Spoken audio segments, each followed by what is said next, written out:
Hey everyone, welcome back. This week we talk about the Tufted Puffin. While researching the Tufted Puffin, Amanda and I noticed how the tufts on the back of their head look very similar to the hair of a certain Donald Trump. We were nervous to bring it up to Shannon, as the Tufted Puffin is her favorite puffin. It doesn't take long though for us to point it out. Her reaction is hysterical. There are so many cool things about the Tufted Puffin though, it's a really fun episode. Make sure to check out our episode on the common puffin as well from last week, and then let us know which is your favorite. Okay, go grab your binoculars and let's get into it.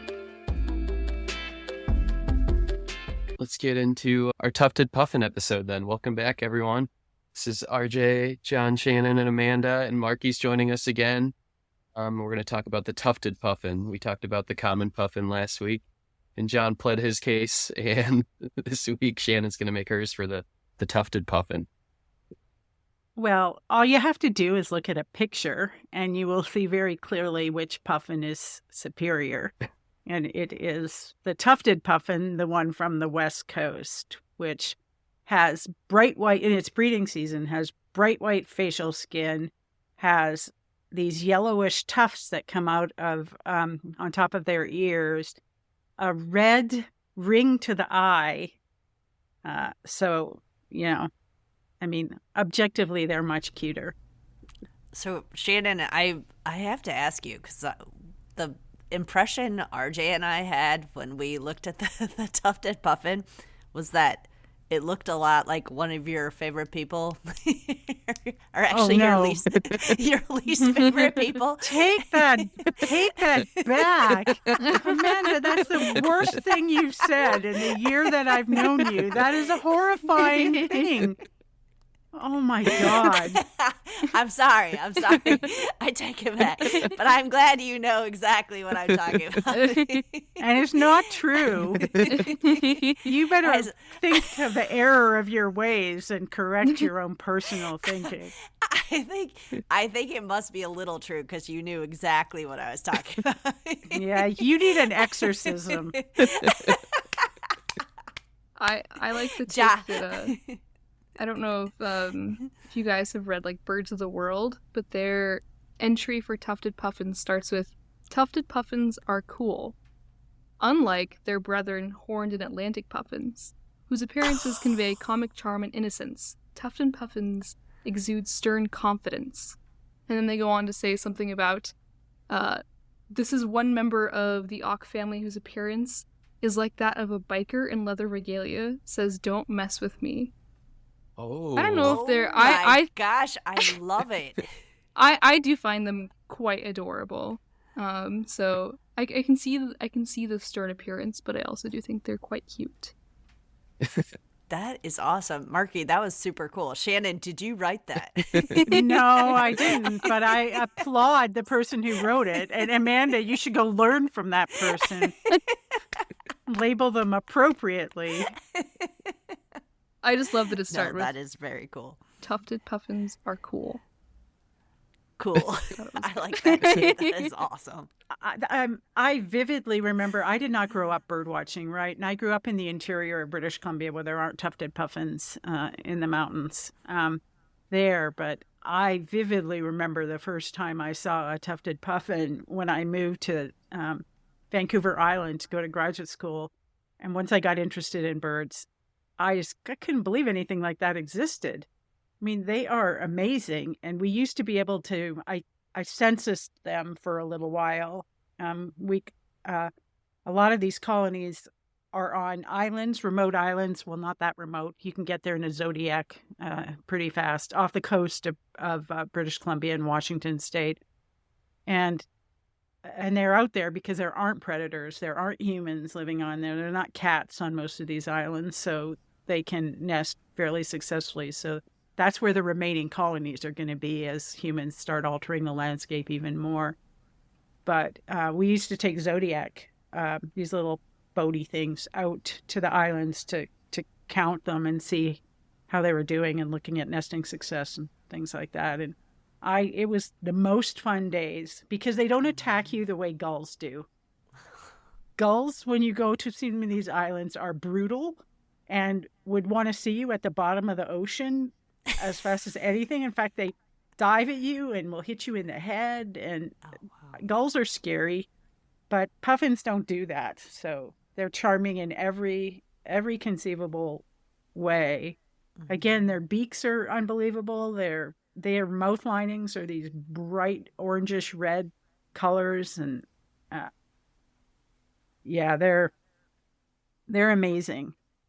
And the one thing I learned in the last week when I've been looking at them is they haven't always been in the genus Fratercula where they are now.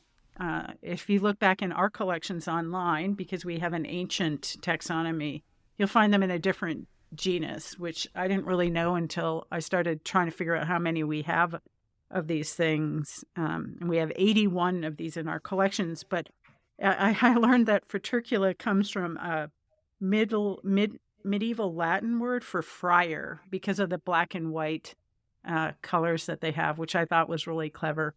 And they're called puffins because that means kind of fat and fluffy, which I think is really cute too. So just relative to tufted versus common, I want to point out that if you look on eBird at the eBird records, one of the things about tufted is I think they're a little more conservative than Atlantic puffins in the sense that they almost never occur. There are basically no inland records of tufted puffins. They're all along the coast. And I don't think there are many seabirds that I can think of where you don't get an occasional wanderer showing up in a outside, but that doesn't happen with tufted puffins. Common puffins once in a while will show up along the St. Lawrence Seaway and have reached into. There's even a record I think for the Midwest somewhere, like Ohio or something. Oh wow, That's crazy. So they do what Atlantic puffins do. They nest in burrows. They have one egg,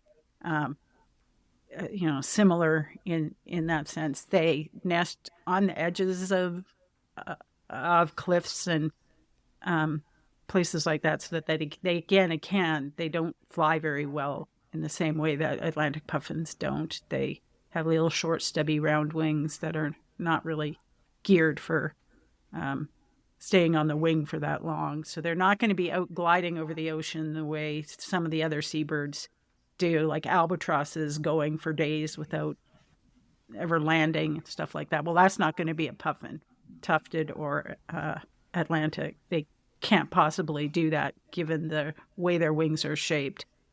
And we should point out there is one other species, horned puffin, that actually has a very largely overlapping distribution with tufted, although tufted actually extends further south in its distribution than horned does generally. But they're both Pacific Northwest birds.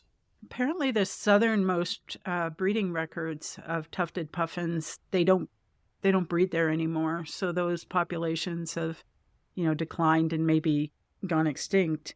And similar to, I guess, maybe slightly different, but similar concerns, that there was a huge die-off, and this was really big in the press in the Pacific Northwest. Even coming to the small town that I grew up in, there were press releases about this huge die-off of them in Alaska in 2016, 2017, that they, again, attribute that to global climate change influencing the food availability of for these birds. So it doesn't, there can be some dramatic things that can happen very quickly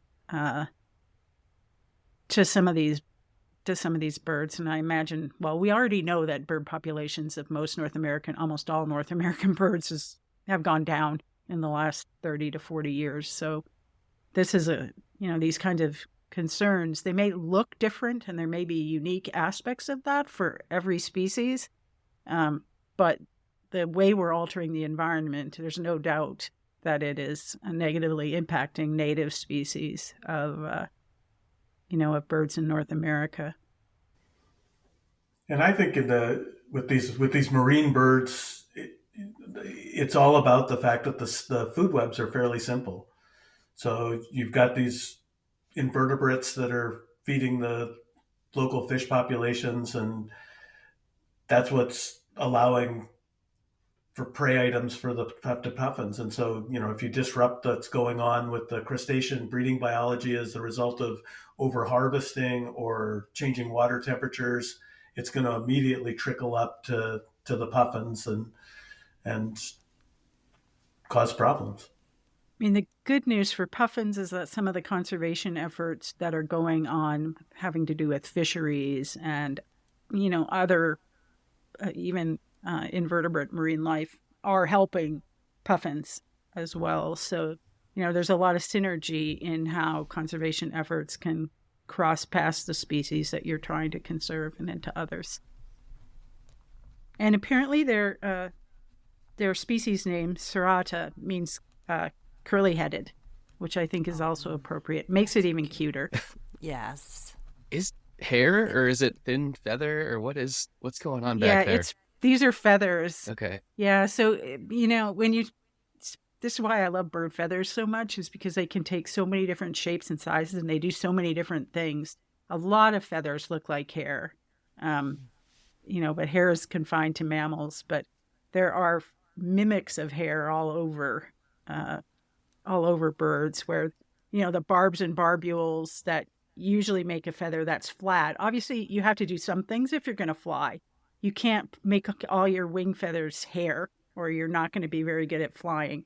So there are some aspects of feathers that stay pretty conservative in that sense, barbs and barbules and a rachis to form a flat surface, usually slightly curved and slightly asymmetric so that flight is enabled and wings have the right shape to fly. But after that, all bets are off on what can happen. And so, especially under sexual selection. So if you go to the museum and you look at pictures, you look at specimens of birds of paradise, they have done every single conceivable thing a human can imagine with their feathers and the shapes and sizes and colors of their feathers, whether they're iridescent or not. And if you look at the facial skin, which fades and doesn't look like this in a bird in the collections, but if you look at a tufted puffin's facial skin with your binoculars, it is bright white. It is not like dull ecru kind of thing. It is vivid white. So, and Shannon, yeah. I wanted to ask about the feathers, the tufts on the tufted puffin. Do they perform any function or do they just look cool?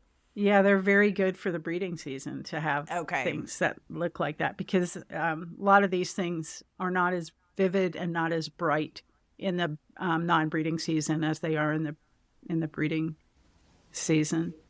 Okay. Marky, given your dissertation interests, what would you say? You want to explain that a little bit?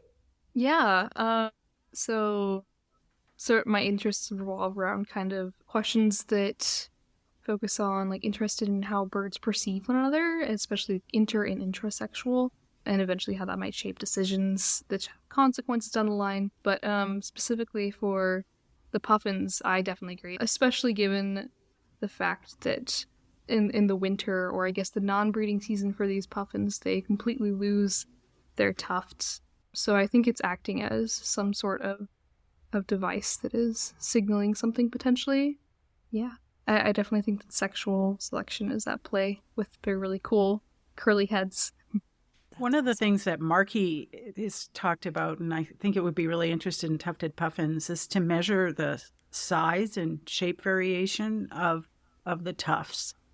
Because, we just don't have any real ideas on how much variability there is. Yeah, everything has it, right? Because you're not going to breed if you're a tufted puffin at the breeding season without your tufts. It's going to be hard. But I have no idea what kind of individual variation there is in tufts and whether that matters at all to females. I have no idea. There might be like a Fabio tufted puffin out there. Right. Yes. Wait, so do the females have the tufts or no? I believe that it's not sexually dimorphic, right? Something. Yeah, that they both have? yeah.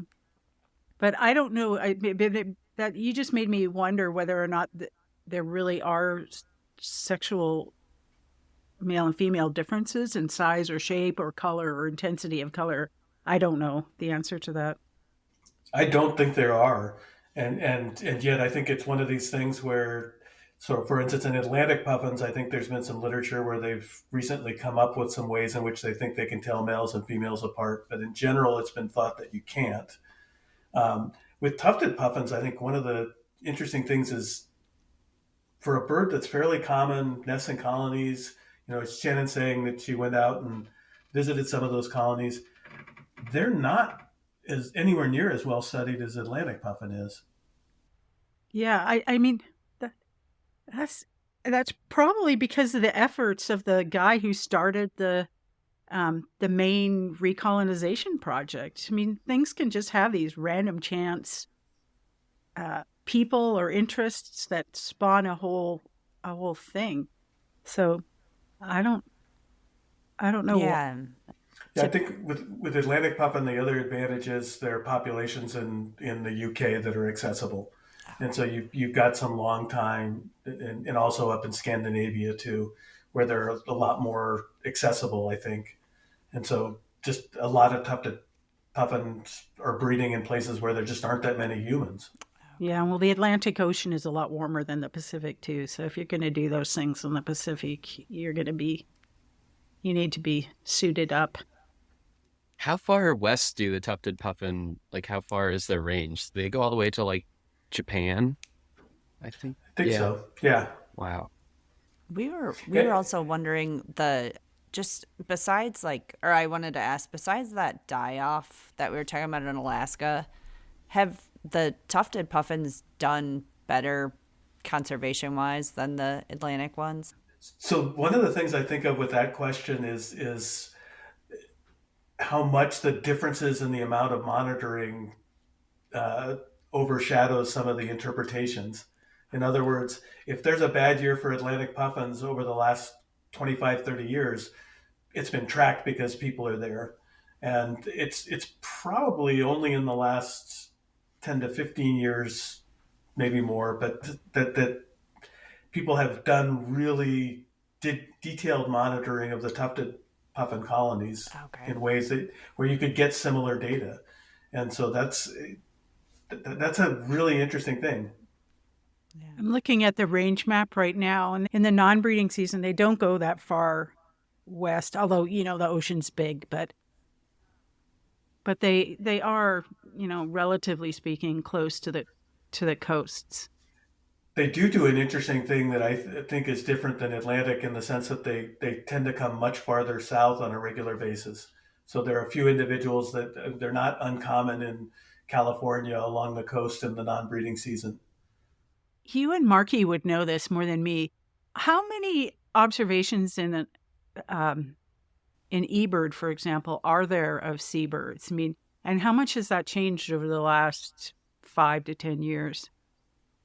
I mean, for example, with tufted puffin, so when I was living in Los Angeles, there was a horned puffin that showed up, and I went on a boat to go chase it, but we didn't get the horned puffin, but I saw a tufted puffin, and I remember I was on this little boat, and I was like, oh, a tufted puffin, how cool, that's they expected, West Coast puffin, I'm used to that, and everyone on the boat who was an LA birder who had been more well established freaked out because this was the first record of a Los Angeles tufted puffin, despite them showing up regularly in San Diego, which is further south, and then also further north. And I think it was more so a first modern record. I feel fairly positive that there's got to be at least one other record somewhere, but in terms of eBird and current knowledge, it was the first Los Angeles record. So just a interesting thing with the tufted puffins, because they definitely occur in Southern California, so it was a weird situation of I think it's just a combination of the fact that, especially in Los Angeles, especially in the last 15 years, there's not hardly anyone going out on boats to go see seabirds. And I think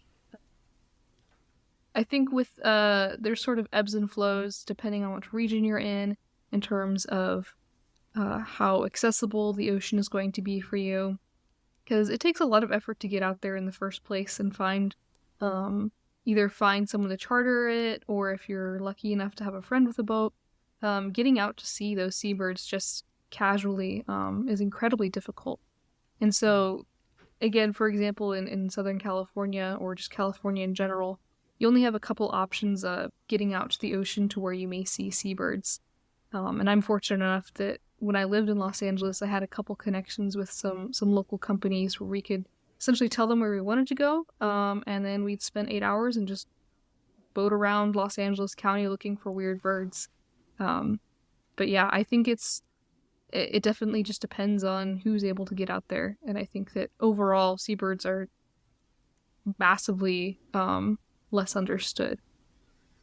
So I looked at our specimens, and the oldest one is one of the oldest ones in our collection. We have one from 1860, and there's one from 1872, and the most recent one we have is from 1980.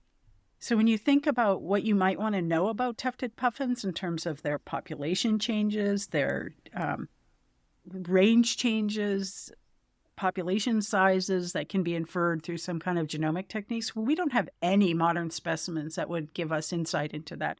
So there aren't any that we have that's going to tell us what their lice and mites are on top of their skin and their feathers. We don't have anything that's going to tell us about blood parasites or their microbiomes. A lot of things that we can do now that we have new tools and technologies that are impacting how we collect things and the things we can study. Well, we can't study them from birds that don't have modern collections. So, the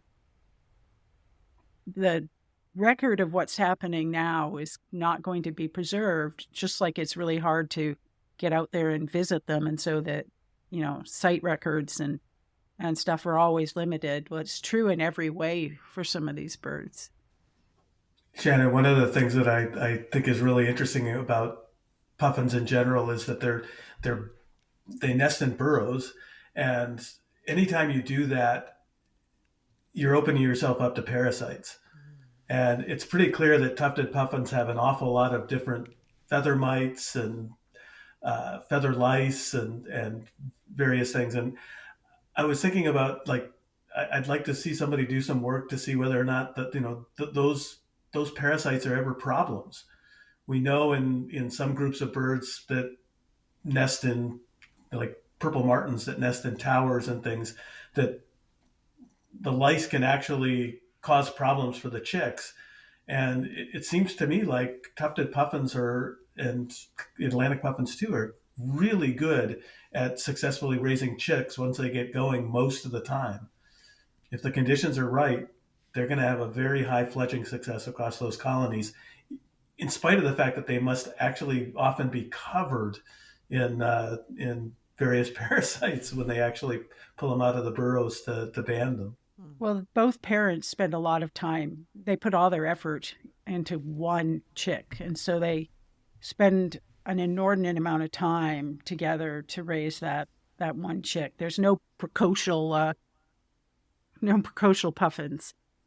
But if you look at their beaks, if you look at their behaviors, they do a lot of really, really adorable things in their courtships. They rub beaks, and the male nods his head at the female and brings her nesting material and stuff like that. So they're very cute. It's romantic. Yes, it is. Well, and if your lifespan is 30 years, you better get to know your spouse. Are they monogamous? Yeah, every indication there is, although again, the amount of data on that is not great. Okay. So the assumption is that's what happens. And I think that's actually typical of long-lived seabirds. That the pair bonds are such that there's not a lot of opportunity for that. Well, there's not going to be a whole lot of cheating because, we know in songbirds, for example, there's an absolute ton of cheating. That it's actually fairly rare for all of the eggs in a nest to belong to the same father. So this is really common. DNA has told us this time and time again that this is what happens. But when you're only having one, there's not going to be, I don't think there's huge amounts of cheating in that way going on. My guess is that the helper at the nest is the biological father of these, of the chick. So, and that would lend you to think that long-term pair bonds are, significantly important. Well, John, Shannon, I know you guys have a hockey game to get to soon. Are we? Our son is in Poprad, Slovakia. What? He was offered this contract to go and play at the end of the season in this Slovakian team. Wow. So he signed the contract a few days ago. Oh my gosh. Made plane reservations, got on a plane last night, and got there this afternoon. Wow. How exciting. Yeah. Yeah. What's his new mascot? Do we know? It's actually a bird. Oh. How appropriate. But I don't know. I don't know. I actually don't know what kind of bird. That's actually a good question. I haven't done much research because when he first told us, I'm like, yeah, right. They wanted him earlier in the season. That's amazing. That's exciting. And he doesn't care about this, but just north of him are some very big mountains that have things like lammergeiers and wall creepers and lots of neat birds in that part of the world too. Now you Awesome. You can go out there and visit. I know. Can you guys get out there? Probably not before the season's over. Not right now. Not right now. Okay. Maybe next year. Yep. If we, it could be a gateway to playing in other leagues as well, like the top of the Finnish league or the Swedish league and things like that. If he does, if he does well. So, and I never doubt his talent. He's risen above what people could expect him to do all the time. And his girlfriend is adventurous enough that he feels comfortable making a move like this in a way that I don't think he would have without her. Oh, so that's awesome. I'm grateful for her and that they could do it together. How fun. I don't think it really became fun until he got out of the car at the airport last night, because I drove them to the airport. And there he is holding his hockey sticks, and he's not going to Vancouver, which we've done in hockey, or he's not going to South Carolina where he was a couple of weeks ago. I mean, he's going across to a different continent to play. So that's so cool. Yeah. Wow. Yeah, you're only 20 years old once. He has a long life to have a job. It's not all it's cracked up to be. So. Yes. And I love my job. So,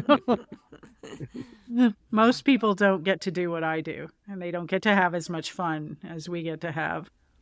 But still, I would want to be him. Mm. Well, should we close it out then? Is there anything else about the Tufted Puffin we want to touch on if we've got a little more time? Go to the Pacific Northwest with your binoculars. Go out on the edge of the land and find some tufted puffins, because you can do that just from the edge. They're amazing. You will never, if you've never been there before, you will have never seen anything like it. Even if you've seen, John, an Atlantic puffin, you've never seen anything like a tufted puffin. I can visibly remember to this day going out to Cape Flattery, which is the tip of Washington, and having tufted puffin on one side of this lookout pointing out into the Pacific Ocean. So tufted puffin on one side and pigeon guillemots on the other. Yeah, that is good nature. But I might be biased. Before we leave, I just wanted to share one thing. It's a mailbag. It's not a question, but just kind of an email that we got from a listener that was really nice. This is her name is Elizabeth. And Elizabeth said, "Hi guys, I discovered your podcast recently, and as someone who has been a long time but casual birder, I really enjoy your stories and thinking about my own birding experiences. I've been lucky enough to go birding in many places in addition to the U.S., especially in Trinidad and Tobago, which is a country I've been to over a dozen times. I heard your story about oil birds, and John encouraged listeners to visit Venezuela to see them. Of course, it is feasible to go there now due to political strife, but these birds are also found in Trinidad and Tobago, which is off the coast of Venezuela. I have seen many amazing birds there, and I'm sure in particular, the scarlet ibis would be of huge interest to your listeners. Thanks again for all the time you spend on your episodes and all the perspective that you bring. I have seen birds in the Caribbean, Costa Rica, and Panama, but your podcast reminds me how the birds around me are every bit as interesting and valuable. And that was from Elizabeth. Thought that was super sweet. That was so nice. Yeah. Thank you, Elizabeth. Yeah. Wow. So quick story. So when I was a kid, my dad had a meeting in Trinidad and Tobago, and so we went there. And one of the more memorable birding experiences of my life is in Trinidad, you can go out to a place called the Coroni Swamp. And every night, lines and lines of scarlet ibis come in to roost in the trees there. And it's absolutely amazing. Oh, wow. Gosh, it sounds incredible. Yeah. Well, thank you, Elizabeth. That's sweet. Yes. Yeah. All right. Well, I'm going to... And what are you doing 12 times in Trinidad and Tobago? Oh, that's She awesome. didn't give us enough information know. on her life. Yeah. Now I'm curious. Yeah, Elizabeth, we need to know. Yeah, tell us more. Yeah.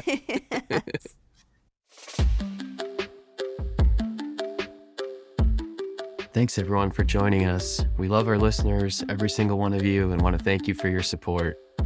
If you have a question for us you'd like read and answered on the podcast, send it to podcast.birdsofafeather@gmail.com. If you haven't already, make sure to click subscribe or follow in your podcast app so you always get our newest episodes sent your way. Okay, thanks, everyone. Have a great week, and we will see you next week.